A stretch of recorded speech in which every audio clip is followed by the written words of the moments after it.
I heard you. Brainstorm anything. Yes.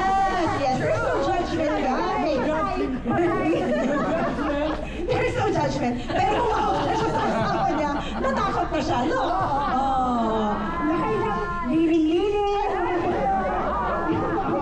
Oh, ganyan talaga, guys. Diba? Kasi... Oh. And I just wanted to say, no, yung pakialamera came up like more than 10 times. But we only count that once. Wow, but so many people said it at different times, ha? Grabe talaga tong game na to. Yan. And just a reminder, hindi po tutukol sa mga in-laws natin. Masaya lang silang pagkwentohan. And I can only do it because my own in-laws are not in the room. But if they were here, I will be sitting quietly in the danger zone. Yes! Non-participant in the danger zone. Yan. Okay, but at least we get it, right? So as wild and as crazy as possible. So let's ID. Next slide. Picture ng in-law mo. Hindi, joke lang. Joke lang. Puro in-laws. Yan. So my favorite framing for brainstorming challenges is how might we? Diba? And the reason why I like it so much is una, how requires you to be descriptive. It can't be an answer that says, a ball. That's not descriptive, right? How is you really need to describe what it is that you're thinking through. And then might means that there are no right or wrong answers. Hindi siya should, hindi siya ganyan. So you can take the weight off your shoulders that your answer has to be the number one answer. Diba? It can be SpongeBob in the ocean, not necessarily any other sea creature that you see in a book, diba? And we means that it's something that we work on together. So how might we is one of my favorite statements. In fact, I'm known in the companies I lead. Now, when I run out of an idea, I just say, how might we? And it's actually very convenient. And as a leader, you really shouldn't know all the answers. You should create an environment where everyone can help you come up with the best answers, right? So that's what we're gonna try to do for GKUSA. We're gonna do a couple of how might we's. So I have 6 design challenges here that are just examples. You can choose one if you like. But if you think that there is a challenge that you want to take on for this afternoon, you may also create your own how might we. These are just examples. But if you'd like to use them, also feel free. So some of the things we thought through is yung una, how might we build a stronger community among area directors? I don't know about you guys, but if I was an area director, I think about my own leadership journey, it's kind of hard to do it on my own. And it's also kind of hard to just do it with my area. Because maybe we're looking at it from a very narrow-minded point of view. Maybe we're running out of ideas because we're talking to the same people. But what I found when I was working in GK is the more that we created a management team of various areas, that's when it began to really snowball. Because the idea of one, we could build on it. There was no monopoly of great ideas from only one area. And so what we want to look at is how might we build a stronger community of area directors so that area directors can really have a support team other than their core team. Corollary to that, of course, is how might we build and strengthen existing GKUSA teams? So not the area management team, but your local core groups, right? Your local core teams. Another design challenge you might want to consider in 3, is we think about this a lot. There were areas that were very strong in the past, but now are kind of laying low. How might we reignite the passion of GK partners and volunteers with new strategies and programs? Another one you might look into is how might we engage new partners to GK's platform? So one is talking about the existing ones, the other one is talking to new ones. And the last 2, which you can choose from, is how might we strengthen GK's next generation leaders to build an army of youth volunteers to care and share? And the last one is, how might we build a movement or a sense of community in our respective areas? I don't know about you guys, but I'm a fan of community. Even in the work that I do for the corporations that I lead, the only thing that I know that works is building a sense of community. So if I'm leading a set of employees, I first build a community of employees. If I have customers, we build a community among customers. It's the only thing I know that works.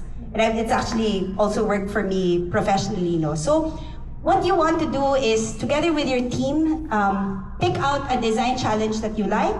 Or if you're feeling extra creative today, you can also choose your own how might we. You can craft your own how might we statement, and you can tackle that for the afternoon. When you think about the answers for your how might we, you can look at three things. In terms of the answer, you can look at people solutions, right? So, for example, when you think about Numbers.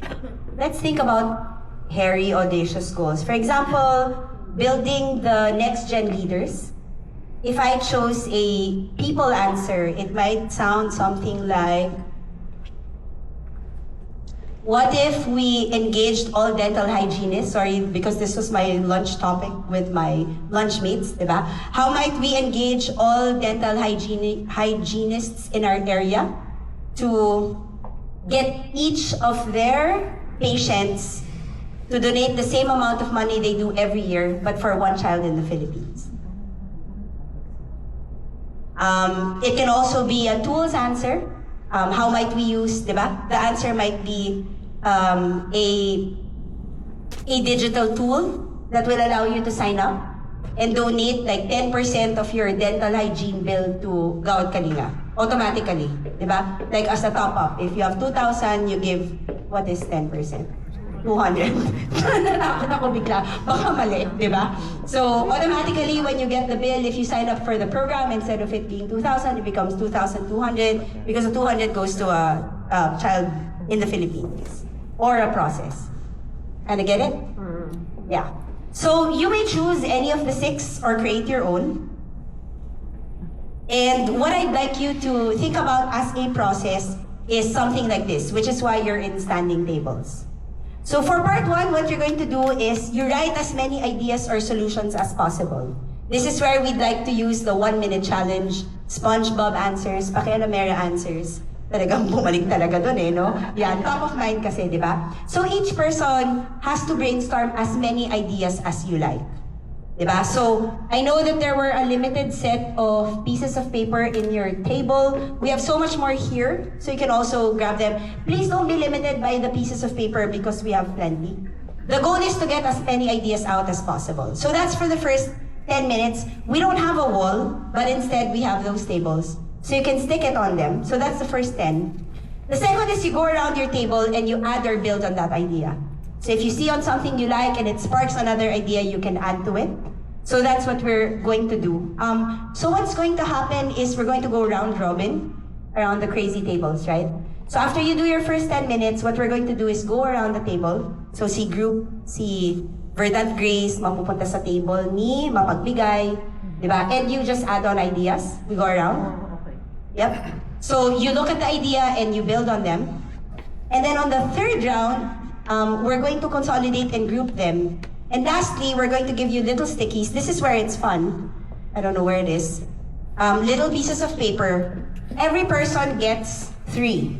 Yeah. So talagang kailangan mong pag-isipan, hanip, yung iboboto mo, right? Because you only get 3 votes.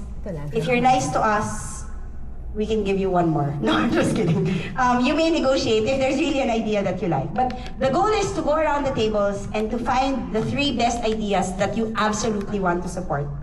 So you can choose one of 2 things. You can stick on the best idea. You can also add on to the idea. So if it's something that sparks, you can write on it. You can put another post-it to it, diba?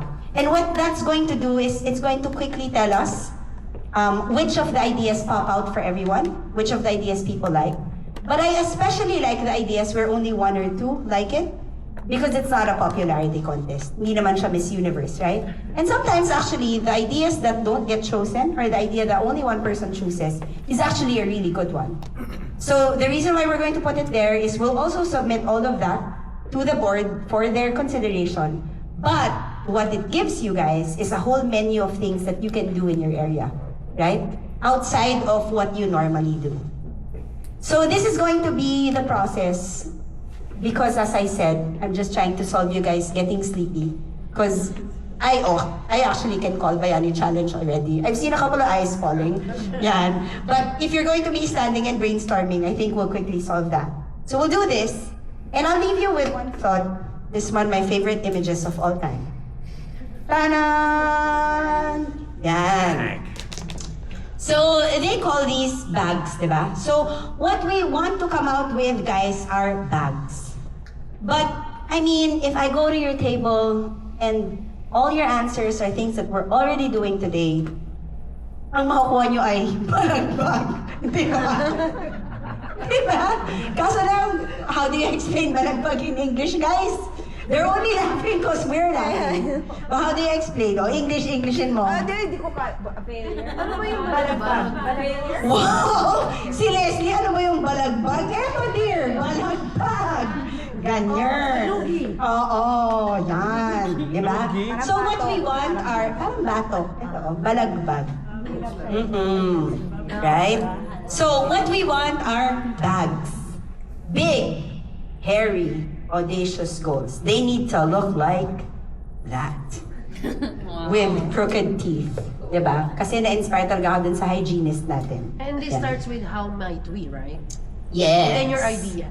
Yes. And your ideas and your solutions have to be big, hairy, and audacious ideas. Be brave, guys. So, we're going to distribute you already. Choose the table that you like. You may... Same group. Yes, same group. But, So lilima na naman kami. but as I said, there is another thing that I'm going to allow you to do for the first 5 minutes. Which is, guys, this is so exciting. You can negotiate and trade team members. Yeah, yes. So, and this is in the practice of our values, diba?